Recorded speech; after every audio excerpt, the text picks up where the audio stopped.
जय हिंद। आपका स्वागत है national physical academy sports with education. और आज का ही बहुत ही इंटरेस्टिंग टॉपिक है योग। बहुत से बच्चों में क्वेश्चन आया था या व्हाट्सएप पे भी भेजा था लोगों ने कि इनको इस चीज में दिक्कत हो रही है। योग पढ़ाने की मेरी सामर्थ्य नहीं है, लेकिन फिर भी मैं कोशिश कर रहा हूं कि जितना मुझे जानकारी है उस महान सागर से थोड़ी बहुत जानकारी है, मैं वो आपको बताने की कोशिश करूंगा और वो बिल्कुल शॉर्ट में बताऊंगा, ट्रिक के माध्यम से भी आपको समझाऊंगा, क्योंकि एक योग बहुत बड़ा सिलेबस है और इसको अगर हम पूरा पढ़ना चाहें तो बहुत मुश्किल है। तो इसी को मैं बिल्कुल शॉर्ट में ही आपको समझाने की कोशिश करूंगा। सबसे पहली बात कि योग योग है, योगा नहीं है। जो आप लोग योगा कहते हैं वो गलत है। योग एक साधना पद्धति है। स्वस्थ रह के साधन किया जाए, साधना किया जाए, वो एक पद्धति है। तो योग एक साधना पद्धति है, योगा नहीं है। सबसे पहली बात आप अपने दिमाग से ये निकाल लीजिए कि योग योग है, योगा नहीं है। योग का जो उत्पत्ति हुई है संस्कृत भाषा युज से हुई है और योग का मतलब है जोड़ना। योग का मतलब, जैसे हम लोग बचपन में बोलते थे कि 2 और 2 का कितना योग होगा, तो योग का मतलब है जोड़ना। आत्मा को परमात्मा से जोड़ने का जो रास्ता है वो है योग। ठीक। अब इसमें क्या है, क्या वो वो है, उसमें मैं नहीं जाऊंगा क्योंकि बहुत लंबा हो जाएगा। योग जो आजकल हम लोग सूर्य नमस्कार कर रहे हैं, योगा प्राणायाम और सूर्य नमस्कार का उद्भव जो हुआ है, ये हुआ है वैदिक काल से। आसन प्राणायाम और जो सूर्य नमस्कार का जितने भी हुए, ये वैदिक काल से इसका उद्भव हुआ है। और इसका मेन उद्देश्य जो योगा का है वो है मन और आत्मा का नियंत्रण, चित्त वृत्ति का नियंत्रण ही योग है। और इसके 8 अंग हैं। 8 अंग है इसके योग के। कितने? 8। अब इसमें 8 में 4 तो हैं जो आपके बाहरी हैं। बाहरी कौन कौन से हैं? इसमें आपके यम, नियम, आसन और प्राणायाम। यम, नियम, आसन और प्राणायाम बाहरी हैं और 4 बाहरी हो गए आपके और 4 आंतरिक है। आंतरिक को देख लीजिए कौन कौन से है। प्रत्याहार, धारणा, ध्यान और समाधि, ये आपके बाहरी हैं। तो इसको हम 2 भागों में बांटे, एक आंतरिक और एक बाहरी। ठीक है। तो बाहरी में हमारे पहले 4 जो बाहरी हैं, उसमें है आपका यम, नियम, आसन और प्राणायाम। और आंतरिक जो है प्रत्याहार, धारणा, ध्यान और समाधि आंतरिक है। तो इसको हम एक, अब इसी में से कई क्वेश्चन आते हैं कि ये सीक्वेंस बताइए, समाधि किस सीक्वेंस पे है, आसन किस सीक्वेंस में है। तो उसको याद करने का एक बहुत अच्छा ट्रिक है और ये चाहे तो आप लोग इसकी पूरी स्नैप ले सकते हैं। मैं हट जाता हूं, इसी में पूरा योग मैं आपको खत्म कर दूंगा। ठीक है। योग 84 आसन। ठीक। आसनों में भी इनको 3 तरीके से डिवाइड किया गया है। बैठ के किए जाने वाले आसन, खड़े होकर किए जाने वाले आसन और लेट के किए जाने वाले आसन। ध्यान के अधिकांशतः आसन बैठ के किए जाते हैं, ये ध्यान रखिएगा। ध्यान के अधिकांशतः आसन बैठ के किए जाते हैं। तो जितने भी, अगर कोई क्वेश्चन पे ध्यानात्मक आसन कौन है, तो बैठ के जितने भी आसन हो वो ध्यानात्मक आसन लगा सकते हैं। ठीक है। उसके बाद अब आते हैं 84 ये हो गए, 3 उनको डिवाइड कर दीजिए आसन। अब ट्रिक चलते हैं कि इसको हम याद करने के लिए ट्रिक क्या है। यानी आप पी के डीडीएच समझिए। ठीक है। यानी आप पी को डीडीएच समझिए। यानी आप पी को DDH मतलब दूरदर्शन समझिए। ठीक है, देखिए य फॉर यम, नी फॉर नियम, आ फॉर आसन, पी फॉर प्राणायाम। यम, नियम, आसन, प्राणायाम और पी फॉर प्रत्याहार। ठीक है, फिर डी फॉर ध्यान, DH फॉर धारणा, फिर समझी, फिर समाधि। यानी आप पी को DDH समझिए। ठीक है, ये आप याद कर लेंगे। और इसी में जो क्वेश्चन आता है कि प्रत्याहार किस पे है, तो यानी आप पी को पी, ये देखिए पी यह है प्रत्याहार, प्राणायाम के बाद प्रत्याहार, ये सीक्वेंस आप कर सकते हैं। इसको 3-4 बार अगर बोलेंगे तो याद हो जाएगा। यानी आप पी को DDH समझिए, यानी आप पी को DDH समझिए। DDH दूरदर्शन वाला जो पहले देखते थे वो DDH। पी, आप कोई चीज पी ऐसा विजुलाइज कर सकते हैं, कोई चीज पी रहे हैं आप, यानी आप यानी आप पी कोई चीज पी रहे हैं, जो वो समझ रहे हैं दूरदर्शन है ये। ठीक, चलिए अब इसी में एक कई क्वेश्चन आते हैं कि क्रम इसका हो गया। अब यम में जो आता है, यम में क्या क्या है, अब इसको भी जो ये है इसमें भी क्या क्या है, इसको भी 5 जगह से डिवाइड किया गया है। देखिए क्या है, अहिंसा, इसके बारे में बताऊंगा नहीं। उसके बाद है आपका अहिंसा के बाद सत्य, अस्तेय, ब्रह्मचर्य और अपरिग्रह। अहिंसा, इसमें महात्मा गांधी को आप इंक्लूड कर लीजिए कि गांधी जी अहिंसावादी थे, सत्यवादी थे, अस्तेयवादी थे। और अस्तेय का मतलब मन, वचन और कर्म से दूसरों को कष्ट न देना, अस्तेय का मतलब है। और ब्रह्मचर्य थे ही। और अपरिग्रह मतलब होता है कि इंद्रियों को पसंद करने वाले साधनों का धन से जोड़ना, अपरिग्रह है मतलब चोरी ना करने वाला। ये यम के पालन। ठीक है, अब नियम चलते हैं। आप नियम भी देख सकते हैं क्या क्या है। नियम के भी 5 अंग है, यम के भी 5 अंग है और नियम के भी 5 अंग है। यम हो गया, अब नियम के भी 5 अंग है, इसको नोट कर लीजिए। शौच, संतोष, तप और स्वाध्याय।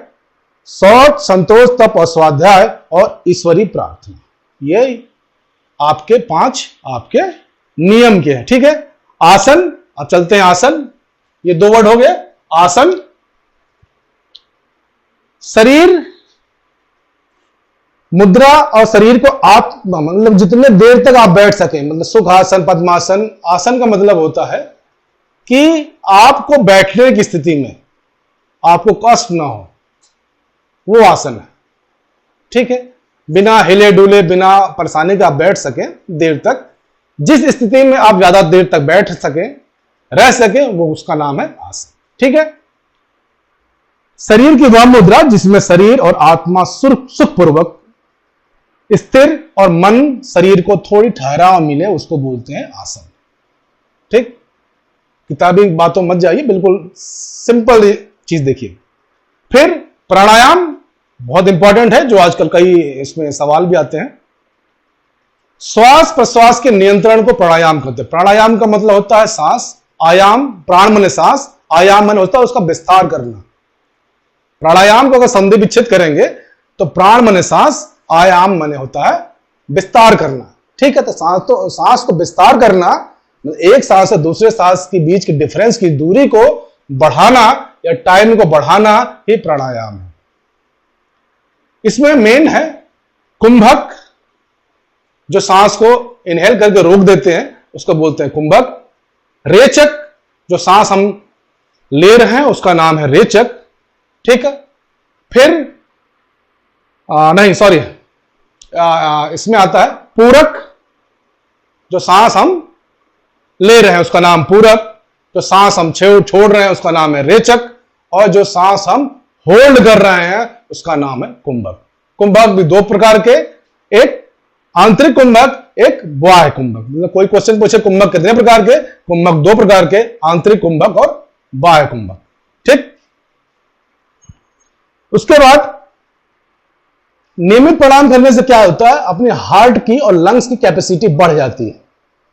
ठीक, अब प्राणायाम के प्रकार लिख लीजिए, कितने प्रकार के हैं ये। और सूर्यभेदी, चंद्रभेदी, राइट नॉस्ट्रल से सूर्यभेदी, लेफ्ट नॉस्ट्रल से करते हैं चंद्रभेदी। ठीक है, शीतकारी, शीतली, भस्त्रिका, भ्रामरी और मूर्छा, पल्लवनी, उज्जयनी, कपालभाति। कपालभाति प्राणायाम नहीं है, पहले ध्यान रखिएगा, कपालभाति प्राणायाम नहीं है, एक शोधन क्रिया है। और उसके बाद आती है समृद्धि। ठीक, चलिए अब आसनों में चलते हैं। आसन क्या क्या है?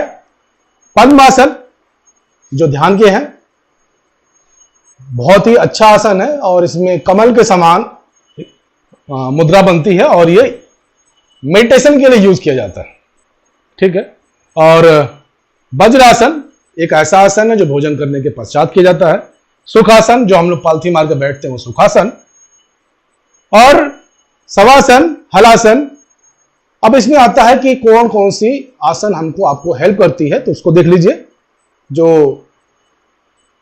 शवासन, इसमें बिल्कुल लेट के किया जाता है और इसको करने के लिए आपको जैसे बिल्कुल थक जाती है बॉडी, तब किया जाता है। ठीक है, और मानसिक तनाव दूर होता है, उच्च रक्त हाई बीपी में काम आता है। हलासन रीढ़ की हड्डी के लिए लाभदायक है। भुजंग आसन कमर और रीढ़ की हड्डी के लिए। सर्वांग आसन दिमाग रोग के लिए यूज होता है। और सलवा आसन पेट की मांसपेशियों के लिए यूज होता है। और चक्रासन रीढ़ की हड्डी के लिए लाभदायक है। ये तंत्रिका तंत्र के लिए लाभदायक है और कलाइयों और बाजुओं में ताकत देता है। ठीक है, ताड़ासन रक्त संचार को नियंत्रित करता है। मयूरासन चेहरे के लिए उपयुक्त आसन है, मयूरासन। ठीक है, चलिए अब कुछ ये आता है, मैं बताता हूं आपको। एक क्वेश्चन आता है कि ओबेसिटी के लिए, मतलब मोटापे के लिए कौन कौन से आसन यूज होते हैं, तो उसको आप लिख सकते हैं। मैंने लिखा है वी फैट के लिए, मोटापे के लिए V hat, V for Vajrasana. ठीक, लिखते जाइए आप लोग। H for Halasana, A for Ardhamatsyen asana और टी फॉर त्रिकोणासन। ये फैट बर्निंग आसन है। ठीक है, शुगर के लिए लिखिए, शुगर डायबिटीज। ठीक, अब इसके लिए लिखिए B for Bhujangasana, A for Ardhamatsyen asana, फिर ए फॉर नहीं सॉरी ये बाप है। ठीक है, फिर चलते हैं। B for Bhujangasana, A for Ardhamatsyen asana, P for पश्चिम उत्थानासन और पी फॉर पवन मुक्तासन। ये हो गया आपका शुगर के लिए। ठीक है, नेक्स्ट चले हाइपरटेंशन, हाई बीपी जिसके लिए होती है, उसके लिए कौन कौन से आसन यूज होते हैं। उसका ट्रिक है एसी बस पे टीबी, उसके लिए ट्रिक है। अगर शुगर के लिए कोई पूछेगा, सॉरी अगर हाइपरटेंशन के लिए पूछेगा कि कौन कौन से आसन कर सकते हैं, उसका ट्रिक है एसी बस पे टीबी, एसी बस पे टीबी। ठीक है, देखिए अर्थ चक्रासन। ठीक है, एसी अर्थ चक्रासन हो गया, अर्थ सीफा चक्रासन। बीएस भुजंगासन और शवासना, भुजंगासन और शवासन। पी पवन मुक्तासन। ठीक है, टीवी ताड़ासन और वज्रासन, ताड़ासन और वज्रासन। पी फॉर पवन मुक्तासन और ये हो गया आपका बी फॉर भुजंगासन और ए फॉर अर्थ चक्रासन। ठीक है, उसके बाद अस्थमा के लिए, अस्थमा के लिए पूछे कौन कौन से आसन कर सकते हैं, तो अस्थमा के लिए देखिए क्या है। अस्थमा नाम की एक लड़की है, पंजाब से एमएससी और पीजी किया उसने, पंजाब से एमएससी और पीजी किया उसने। ठीक है, देखिए, P for Parvatasana, B for Bhujangasana, M for Matsyasana और एस फॉर सुखासना और C for Chakrasana, P for Paschimottanasana, G for Gomukh asana. ये अस्थमा के लिए। ठीक, इस तरह ये छोटी छोटी चीजें हैं जो अपने ट्रिक से आप लोग याद कर सकते हैं। अब कुछ इसमें योग का जो शास्त्रीय वर्णन योग सूत्र में महर्षि पतंजलि ने 147 ईसा पूर्व किया था। ठीक है, ये नोट कर सकते हैं। क्वेश्चन आता है कि योग कितने प्रकार का होता है, तो योग 7 प्रकार के हैं और सातों के आप लिख सकते हैं कौन कौन से हैं। कर्म योग, ज्ञान योग, हठ योग, कर्म योग, ज्ञान योग, हठ योग, राजयोग, मंत्र योग, लय योग और भक्ति योग। कर्म योग, ज्ञान योग, हठ योग, राजयोग, मंत्र योग या जप योग और लय योग और भक्ति योग, ये योग के प्रकार हैं। अब चलते शुद्धि क्रियाएं कौन कौन सी है। नेति, धोती, नौली, बस्ती और कपाल भाती और त्राटक क्रिया। कितने हैं? 6 आपकी शुद्धि क्रियाएं, खटकर्म जिसको बोलते हैं। कौन कौन से हैं? नंबर 1 नेति, जिसमें इस नाक से डालते हैं, इस नाक से निकालते हैं। जल, सूत्र, दूध और घी, इससे 4 प्रकार की नेति होती है। धोती, इसमें 4 अंगुल का मखमल कपड़ा होता है, 16 फीट लंबा होता है, उसको निकलना रहता है और इसको निकालना होता है, उससे कफ और दमा की बीमारी ठीक होती है। ठीक है। नौली क्रिया पेट के आंतरिक मालिश होती है, जो आपने रामदेव को देखा होगा पेट घुमाते हुए, वो नौली क्रिया है। बस्ती क्रिया, ये आपके ये आपके मलाशय और लोअर एब्डोमेन में जितने भी हैं उसको सफाई करती है। पेट का निचला हिस्सा और बड़ी आंत की सफाई करती है। ठीक है, ये नौली क्रिया होती है। इसमें 4 आसन है, मेन वो किए जाते हैं। और 1 गिलास पानी पीते हैं, फिर आसन करते हैं, फिर 1 गिलास पानी पीते हैं, फिर आसन करते हैं। ऐसे करके 4 गिलास पानी पीते हैं या 4 बार पानी पीते हैं और 4 तरीके का आसन करते हैं। और कपाल भाती, जो रामदेव को देखा होगा करते हैं, वो कपाल भाती। उसके बाद त्राटक क्रिया। त्राटक क्रिया करने से क्या होता है, ये एक बिंदु पर आपको ध्यान केंद्रित करना होता है। इससे मन बिल्कुल एकाग्र होता है और मन की सफाई होती है, विचारों का दोहन होता है। ये होता है त्राटक क्रिया। तो ये शुद्धि क्रियाएं खत्म हो गई, योग के प्रकार खत्म हो गए और आसन खत्म हो गए, प्राणायाम खत्म हो गए। ठीक है, तो इस तरह ये योग के मेरे हिसाब से तकरीबन सारा छोटा ही लेकिन काफी इंपॉर्टेंट चीजें हैं। तो इसको आप पक्का 2-3 बार देखेंगे, समझ में आ जाएगा। और 1 लाइनर क्वेश्चन आंसर बना लीजिएगा, इसका काफी फायदेमंद रहेगा। तो जय हिंद, जय भारत, खुश रहिए, स्वस्थ रहिए, मस्त रहिए और मुस्कुराते रहिए।